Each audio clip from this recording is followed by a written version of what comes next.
शुद्ध स्फुरण रूपस्य दृश्य भावम अपश्यतः क्व विधिः क्व च वैराग्यम क्व त्यागः क्व शमो अपि वा।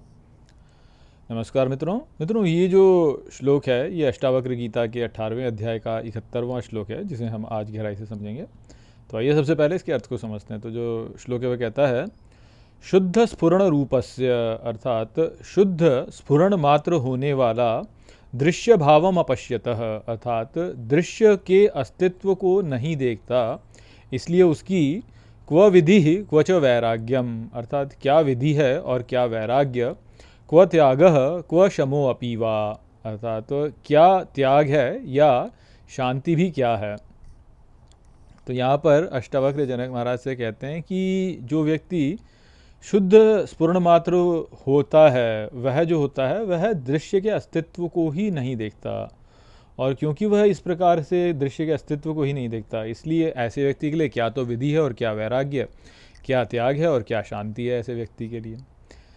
तो यहाँ पर जो है हमको वही बात समझनी है कि ये जो संपूर्ण संसार है ये एक प्रकार से दृश्य ही है और उससे अधिक और कुछ नहीं है। जैसे हम फिल्में देखते हैं तो हम फिल्मों को देख करके जो है कुछ उसको गंभीरता से लेते नहीं, फिल्म में कुछ भी होता रहता है, हमको थोड़ा बहुत उसका रस मिलता है परंतु उससे अधिक हम और कुछ करते नहीं।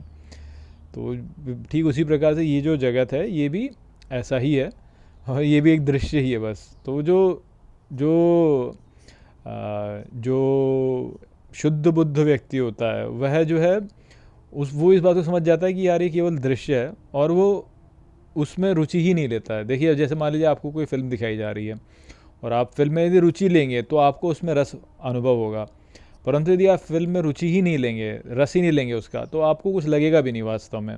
जैसे मान लीजिए कोई हॉरर फिल्म दिखा रहा है, अब हॉरर फिल्म जब हम देखते हैं तो हॉरर फिल्म से हमको भय लगता है, परंतु साइड आपके बाजू में कोई व्यक्ति आ जाए और बोले कि अरे ये जो है ये सीन तो ऐसे शूट किया था हमने, वो सीन वैसे शूट किया था, तो आप जो हो आप बोलोगे यार तू क्यों मेरी फिल्म बिगाड़ रहा है मेरे लिए, यही बोलोगे ना, यार तू क्यों फिल्म बिगाड़ रहा है मेरे लिए, मैं रस लेने दे।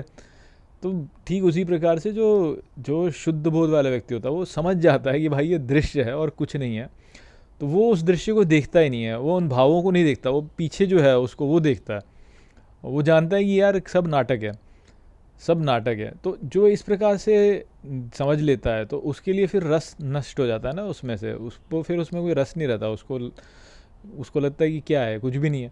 तो अब क्योंकि ऐसा हो जाता है इसलिए अब ऐसे व्यक्ति के लिए जो है क्या तो विधि रहेगी और क्या वैराग्य रहेगा, क्या उसमें त्याग रहेगा, क्या शांति रहेगी, क्योंकि कुछ है ही नहीं वास्तव में। विधि क्या है, विधि कुछ है ही नहीं, नाटक है बस। वैराग्य क्या है, किस चीज़ से वैराग्य करे जब आपको पता है कि है ही नहीं, जब कुछ है ही नहीं तो उसका क्या त्याग करना, उसका कोई त्याग थोड़ी होगा। जब कुछ हो तो होने का तो त्याग किया जाए, अगर कुछ है ही नहीं तो उसका क्या त्याग किया जाए। तो ये वाली अवस्था जो है वैसी उसकी हो जाती है। तो जब पिछले श्लोक में भी क्या बोला था ना, नीरस हो जाता है, नीरस हो जाता है वो। नीरस क्यों होता है, क्योंकि नीरस इसलिए हो जाता है क्योंकि वो जानता है कि ये केवल दृश्य है, केवल दृश्य है। तो आप ये इस बात समझ लीजिए कि जैसे हम जगत में इस सब कुछ अनुभव कर रहे हैं, तो आप ऐसे ही सोचिए कि भाई कुछ नहीं है, आत्मा पटल है, आत्मा के पटल के ऊपर ये चल रहा है बस नाटक सारा, और अंत इसका कुछ होना हाना है नहीं, अंत में इसका कुछ होना नहीं है, ये तो ऐसे ही बस चलता ही रहेगा। क्योंकि लोग यही सोचते हैं कि हाँ ऐसे हो जाएगा, फिर ऐसे हो जाएगा, फिर ऐसे हो जाएगा, फिर ऐसे हो जाएगा और फिर सब सेट है, ऐसा हम सोचते हैं, फिर सब सेट है। तो वो सेट नहीं है वास्तव में, कुछ भी सेट नहीं होता, कुछ भी सेट होता नहीं है। क्योंकि वो यदि सेट हो भी जाए तो थोड़े समय में सेट हो गया, फिर वो अनसेट ही हो जाएगा, फिर अनसेटल हो जाएगा वो।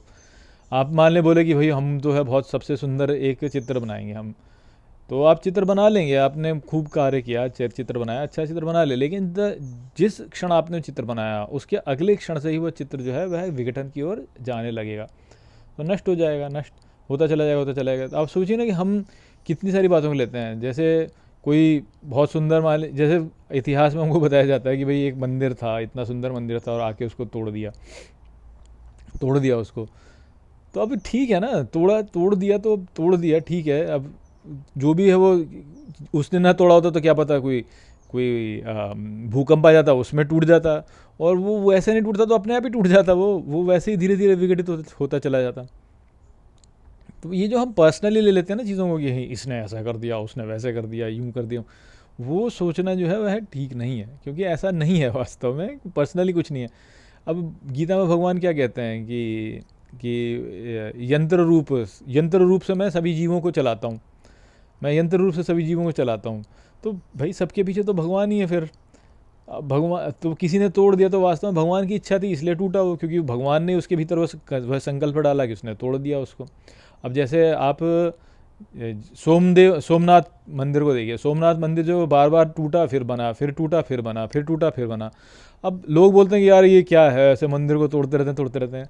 अरे भाई उसके नाम को तो देखो, उसका नाम क्या है, सोमनाथ। भगवान जो है वो कौन से भगवान है, सोमनाथ हैं। सोमनाथ क्या, चंद्रमा। चंद्रमा क्या होता है, उगता है, बढ़ता है, घटता है, बढ़ता है, घटता है, बढ़ता है, घटता है। तो भाई सोमनाथ खुद ही कर रहे हैं, वो स्वयं ही कर रहे हैं। वो बोलते हैं कि हाँ भाई ठीक है, बनाओ और फिर बिगाड़ो, फिर बनाओ फिर बिगाड़ो, मैं तो सोम हूँ, मैं प्रकट होता हूँ, फिर मैं नष्ट हो जाता हूँ, फिर मैं प्रकट होता हूँ, फिर मैं नष्ट हो जाता हूँ, फिर मैं प्रकट होता हूँ, फिर मैं नष्ट हो जाता हूँ। तो अब इसमें क्या गंभीरता से लेना है इस बात को, ये तो खेल है वास्तव में, भगवान खुद ही खेल रहे हैं। खुद ही बोलते हैं किसी को कि आप किसी आक्रांता को आके मुझे तोड़ दे, फिर खुद ही जो है हमारे वालों को बोलते हैं कि मुझे बना दो, फिर खुद ही बोलते हैं आक्रांता को तोड़ दे, फिर खुद ही बोलते हैं हमारे वालों को कि बना दो। तो खेल है ये, अब इसको इतना गंभीरता से क्या लेना, उनके नाम में ही है वो सोमनाथ। सोमनाथ अर्थात जो उगेगा गिरेगा, उगेगा गिरेगा, अस्त होगा फिर उदय करेगा, फिर अस्त होगा फिर उदय होगा। तो अब सोमनाथ मंदिर है, सोमनाथ नाम में ही वो है, तो वो वैसे ही तो होगा फिर।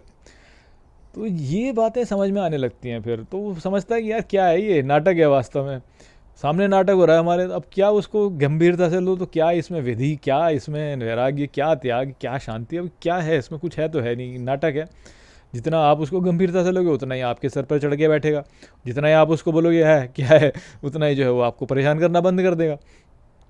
तो वह ये वाली अवस्था होती है वास्तव में, जो शुद्ध स्फुरण मात्र हो जाता है, समझता है इस बात को, तो चक्कर में नहीं पड़ता, फिर चक्कर में नहीं पड़ता।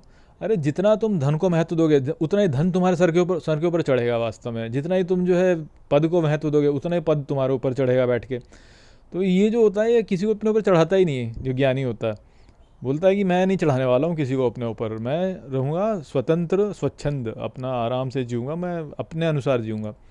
तो वो वाली बात है जो कि यहाँ पे अष्टावक्र जो है वो जनक महाराज से बता रहे हैं। तो आशा करता हूँ कि मैंने इस श्लोक की व्याख्या ठीक प्रकार से कर दी होगी, ताकि आपको ये समझ में आ गया होगा।